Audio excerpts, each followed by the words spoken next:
তোমরা যারা রহড়া রামকৃষ্ণ মিশন বিদ্যালয়ে পঞ্চম শ্রেণীর ভর্তি পরীক্ষায় বসবে এবং তোমরা যারা বাংলা মিডিয়ামে পড়ছো, তোমাদের জন্য আজকের এই ভিডিও ভীষণভাবে গুরুত্বপূর্ণ। কারণ রহড়া রামকৃষ্ণ মিশনের পঞ্চম শ্রেণীতে ভর্তি পরীক্ষায় বসতে গেলে কত নম্বরের পরীক্ষা হয়, কি কি সিলেবাস রয়েছে, কোন সময়ে পরীক্ষা হয়, ফর্ম ফিল আপ করার সময় কি কি লাগে, এছাড়াও আরও যে সমস্ত প্রশ্ন রয়েছে সমস্ত প্রশ্নের উত্তর থাকবে আজকের এই ভিডিওর মধ্যে। তোমরা যারা 2025 শিক্ষাবর্ষে রহড়া রামকৃষ্ণ মিশনের পঞ্চম শ্রেণীর ভর্তি পরীক্ষায় বসবে বা আগামী বছরগুলোতে তোমরা যারা বসবে বাংলা মিডিয়ামের ছাত্ররা, তোমাদের জন্য আজকের এই ভিডিও। এর আগের ভিডিওতে ছিল ইংলিশ মিডিয়ামের ছাত্ররা, তোমরা যারা পঞ্চম শ্রেণীর ভর্তি পরীক্ষায় বসবে রহড়া রামকৃষ্ণ মিশনের, সেই বিষয়ে বিস্তারিত তথ্য আলোচনা করা হয়েছে। তোমরা যারা ভিডিওটি দেখোনি দেখে নিও, বা এই ভিডিওর শেষে আমি সেই ভিডিওর লিঙ্কটা দিয়ে দেবো, তোমরা সেখান থেকে গিয়েও দেখতে পারো। তো আসছি প্রথমে যে রহড়া রামকৃষ্ণ মিশনের যে অফিসিয়াল ওয়েবসাইট, রহড়া রামকৃষ্ণ মিশনের অফিসিয়াল ওয়েবসাইট যেটা রয়েছে www.rkmissionrohora.org, এ একটা রয়েছে। আরেকটা রয়েছে www.rkmjhsrohora.org। আবার বলছি rkmjhsrohora.org। এই দুটো কিন্তু ওয়েবসাইট এখানে রয়েছে। এই দুটো ওয়েবসাইট, মেল আইডি রয়েছে rkmjhsrohora@gmail.com। এই মেল আইডির মাধ্যমেও অফিসিয়ালি কোনো প্রবলেম হলে যোগাযোগ করা যেতে পারে। এই হচ্ছে 2025 শিক্ষাবর্ষে পঞ্চম শ্রেণীতে ভর্তি পরীক্ষার বিজ্ঞপ্তি। বিস্তারিত তথ্য আজকের এই ভিডিওর মধ্যে থাকবে, সমস্ত প্রশ্নের উত্তর দেওয়ার চেষ্টা করব। দেখো, ছাত্র ভর্তি সংক্রান্ত অভিভাবকদের কাছে নিবেদন, কোনো রকমের রেকমেন্ডেশন লেটার, কোনো ক্ষমতাশালী ব্যক্তি বা কোনো প্রভাবশালী ব্যক্তির কাছ থেকে রেকমেন্ডেশন লেটার নিয়ে গিয়ে মিশনে ভর্তি সংক্রান্ত কোনোভাবে প্রভাবিত করা যাবে না, এবং সেটা কাজও হবে না, পরিষ্কারভাবে বলা রয়েছে। কারণ মিশনের কাছে প্রত্যেকটা শিশুই সমান, প্রত্যেকটা শিশুরা নিজের যোগ্যতা দিয়ে যোগ্যতার পরীক্ষায় তারা সফল হবে। এখানে কোনো রকমভাবে রেকমেন্ডেশন লেটার কারোর দ্বারা প্রভাবিত কোনো রকমভাবে যোগাযোগের মাধ্যমে এটা এখানে কিন্তু ভর্তি হওয়া সম্ভব নয়। সে নরেন্দ্রপুর হোক, পুরুলিয়া হোক, রহড়া হোক আর দেওঘর হোক, রামকৃষ্ণ মিশনের বিদ্যালয়গুলোতে তাই কিন্তু হয়। খবরদার সবসময় এটা মনে রাখতে হবে। কোনো রকমের দালাল চক্রের দ্বারা বা দালাল চক্রের মধ্যে পড়লে হবে না। অনেক দালাল থাকবে, অনেকে থাকবে আশ্বাস দেবে, টাকা পয়সার কথা বলবে, ভর্তির কথা বলবে, সেসব ব্যাপারে কিন্তু সেই সব পথে চললে হবে না। মনে রাখতে হবে, অসৎ উপায় অবলম্বন করে চললে সেই ক্ষেত্রে কিন্তু বিপদের সম্ভাবনা রয়েছে এবং পরবর্তীকালে অনেক সমস্যার সম্মুখীন হতে হবে। মিশন কিন্তু এগুলো বরদাস্ত করে না, পরিষ্কার কিন্তু এখানে বলার আছে। দালাল চক্রে পা দেবেন না, রেকমেন্ডেশন নিয়ে যাবেন না, এটাই কিন্তু এখানকার মেন কথা। কোনো রকমভাবে ছেলেকে ভালো করে তৈরি করাতে হবে, 2-3 থেকে ভালো করে তৈরি করিয়ে, ভালো করে সুন্দর করে তৈরি করিয়ে পরীক্ষা বসাতে হবে, তবে তারা কিন্তু সফল হতে পারবে। ঠিক আছে? কোনো রকমভাবে পরীক্ষার 2-3 মাস আগে মনে হলো, চৈতন্য ফিরল যে এবার ছেলেকে একটু পরীক্ষায় বসাই বা মিশনের সাথে যোগাযোগ করি, কারো কাছে চিঠি লিখে নিয়ে যাই, টাকা পয়সা দিয়ে করা যায় কি না, এইসব কিন্তু মাথায় আনলে হবে না, পরিষ্কার বলা রয়েছে এখানে। আচ্ছা, তারপরে রয়েছে লিখিত পরীক্ষা এবং মৌখিক পরীক্ষার ভিত্তিতে বিদ্যালয়ে ছাত্রাবাসে স্কুল হোস্টেল 24 জন ছাত্র এবং ডে স্কলার 20 জন ছাত্রকে পঞ্চম শ্রেণীতে ভর্তি নেওয়া হবে। স্কুল হোস্টেলে 24 জন আর ডে স্কলার বাইরে থেকে যাতায়াত করার জন্য 20 জন বাড়ি থেকে যাতায়াত করা যেতে পারে, পঞ্চম শ্রেণীতে ভর্তি নেওয়া হবে। পরিষ্কার কিন্তু কতজন নেওয়া হবে বলা রয়েছে। এবং যে সমস্ত শর্ত মেনে অফিসে গিয়ে ফর্ম জমা দিতে হবে সেটা হলো 2024 শিক্ষাবর্ষে তোমরা যারা চতুর্থ বা পঞ্চম শ্রেণীতে পড়ছো তোমরাই আবেদন করতে পারবে। কোন মার্কশিট লাগবে স্যার? ইউনিট টেস্ট এবং হাফেলি পরীক্ষার মার্কশিট, যেখানে বাংলা, ইংরেজি এবং অঙ্কে 50% নাম্বার থাকে। পরিষ্কার বলা আছে, কিন্তু এখানে কিন্তু অ্যানুয়াল পরীক্ষা বলা নেই, লাস্ট অ্যানুয়াল পরীক্ষা বলা নেই, লাস্ট পরীক্ষা ইউনিট টেস্ট বা হাফেলি পরীক্ষার বাংলা, ইংরেজি, অঙ্কে 50% নাম্বার রয়েছে। এমন তোমরা যারা পেয়েছো তারাই কিন্তু ফর্ম ফিল আপ করবে।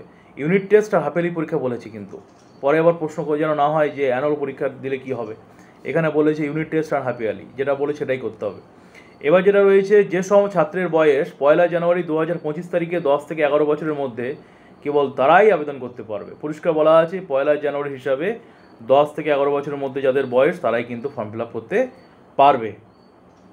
অ্যাডমিশন টেস্টের ফর্ম এবং অ্যাডমিট কার্ড অনলাইনে পাওয়া যাবে। অনলাইনে যে অফিসিয়াল ওয়েবসাইটটা রয়েছে www.rkmission rahora.org, এখান থেকে ডাউনলোড করতে হবে, করে সমস্ত ডকুমেন্টস নিতে হবে, তার সাথে এই অ্যাডমিশনের যে ফর্ম, অ্যাডমিট কার্ড সেটা পূরণ করতে হবে।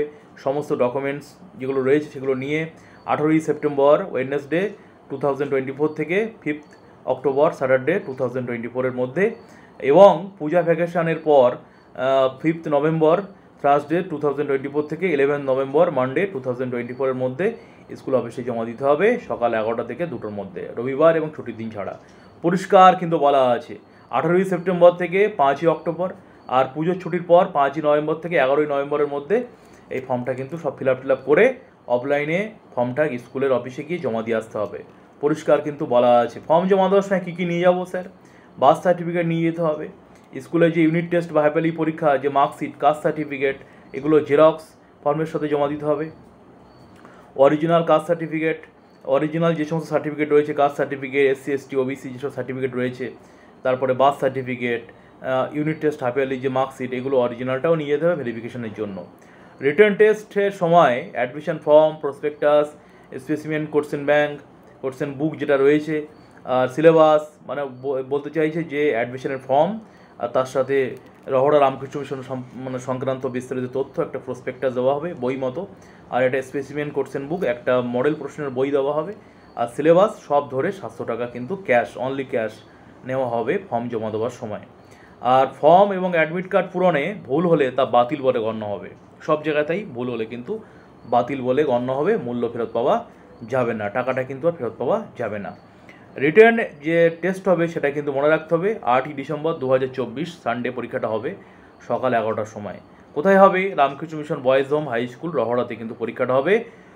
10টা 30 মিনিটে পরীক্ষার্থীরা পরীক্ষা হলে প্রবেশ করতে পারবে। অনেক আগে না হোক, অন্তত কিছুক্ষণ 1 ঘন্টা আগে তো যেতেই হবে, ঠিক আছে? ওখানে গিয়ে 1 ঘন্টা আগে তোমরা উপস্থিত হবে। পরীক্ষার কয়েক মিনিট আগে গেলে বাচ্চারা নার্ভাস ফিল করতে পারে, বাচ্চাদের ওখানে একটু আগে থেকে নিয়ে যাবেন, ভালো হবে।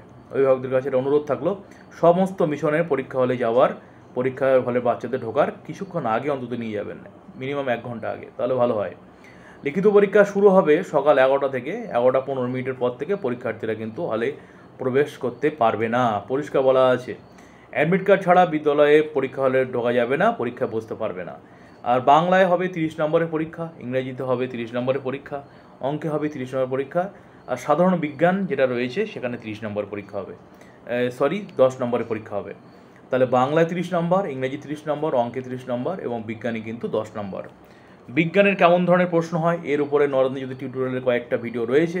এরপরেও তোমরা যদি মডেল প্রশ্নের উপর ভিডিও চাও, স্যার বিজ্ঞানের কেমন প্রশ্ন হয়, কমেন্টস করে জানাবে। কারা কারা রহড়াতে বসছো সেটাও কমেন্টস করে জানিও। মোট 100 নম্বরের পরীক্ষা, সময় কিন্তু 2 ঘন্টা 30 মিনিট। ক্লাস 4-এর সিলেবাস এবং পাঠ্য বইয়ের মান অনুযায়ী কিন্তু পরীক্ষার প্রশ্ন হবে। বলা রয়েছে ক্লাস 4 এখানে, কিন্তু 5-এর সিলেবাসটাও তোমরা একটু ফলো করবে, 5 থেকেও কিছু কিছু পড়ো, তাহলে সুবিধা হবে পরীক্ষার সময়। কম্পিটিশান তো, কিছু কিছু কোশ্চেন কিন্তু 5 থেকেও আসতে পারে, ভালো করে 5টাও ফলো করবে, এটা আমার সাজেশান। অ্যাডমিট কার্ডের যে এক্সামিনেশান ডেট, টাইম এবং রুম নাম্বার উল্লেখ থাকবে, মানে তুমি যে অ্যাডমিট কার্ডটা পাবে সেখানে কোন রুমে তোমার পরীক্ষা হবে, পরীক্ষার ডেট কবে, টাইম সবই উল্লেখ থাকবে। রিটার্ন টেস্টের যে রেজাল্ট আউট সেটা কিন্তু 11ই ডিসেম্বর হবে, ওয়েডনেসডে 2024 রেজাল্ট আউট হবে। আর মনে রাখতে হবে SC ST OBC A OBC B সম্প্রদায়ভুক্ত ছাত্ররা তাদের কাস্ট সার্টিফিকেটের জেরক্স আবেদনপত্রের সঙ্গে জমা দেবে, সরকারি নিয়ম অনুযায়ী তারা কিন্তু সংরক্ষণের যে ছাড়টা আছে সেটা পাবে। কোনো রকম তথ্য জানার জন্য স্কুলের যে অফিস রয়েছে সেখানে 25237991 এই ফোন নম্বরে যোগাযোগ করা যেতে পারে। মেল আইডিতে মেল করা যেতে পারে, যে মেল আইডি প্রথমেই বলেছি, এটা ওয়ার্কিং ডে 11টা থেকে 4টের মধ্যে এটা করা যেতে পারে। আশ্রমের অন্য কোনো ফোনে ফোন করে অসুবিধা সৃষ্টি করবে না, মিশন থেকে পরিষ্কার বলা আছে। একদম ক্লিয়ার কথা, পরিষ্কার কথা, কোনো প্রশ্ন থাকার কথা না। তারপরেও যদি কোনো প্রশ্ন থাকে, বাংলা মিডিয়াম এবং ইংলিশ মিডিয়ামের ছাত্ররা এবং অভিভাবকদের কাছে অনুরোধ, আপনারা যখন প্রশ্ন করবেন কমেন্ট সেকশানে কোন মিডিয়াম মেনশন করে তারপরে প্রশ্নটা করবেন, ঠিক আছে? পরের ভিডিওতে সেই প্রশ্নের বা কমেন্ট সেকশানে প্রশ্নের আনসারটা দেওয়ার চেষ্টা করব। সবাই ভালো থেকো, পড়াশুনো করো মন দিয়ে, পরীক্ষা এসে গেছে। এবং যারা 2-3-তে পড়ছো তারা এখন থেকেই তৈরি হও, অভিভাবকদের কাছে অনুরোধ এখন থেকেই তৈরি করান, ভালো করে পড়াশুনো করো পরীক্ষার সামনে, এবং নরেন্দ্রজ্যোতি টিউটোরিয়াল ফলো করো। প্রচুর ক্লাস রয়েছে, ক্লাসগুলো তোমাদের উপকারে লাগবে এবং আগামী দিনেও তোমরা প্রচুর ক্লাস পাবে। যদি বিশেষ কোনো ক্লাসের প্রয়োজন হয় কমেন্টস করে জানাবে, সেই ক্লাসটা তোমাদের নরেন্দ্রজ্যোতি টিউটোরিয়ালে দেওয়ার চেষ্টা করব। সবাই ভালো থেকো, পরের ক্লাসে দেখা হবে এবং পরের ক্লাসে রহড়া রামকৃষ্ণ মিশনের সিলেবাস নিয়ে আসছি তোমাদের জন্য। ততক্ষণে নরনীতি টিউটোরিয়াল সাবস্ক্রাইব করে পাশে থাকা বেল আইকন অন করে দেবে। পরের ভিডিও আবার দেখা হচ্ছে। টাটা।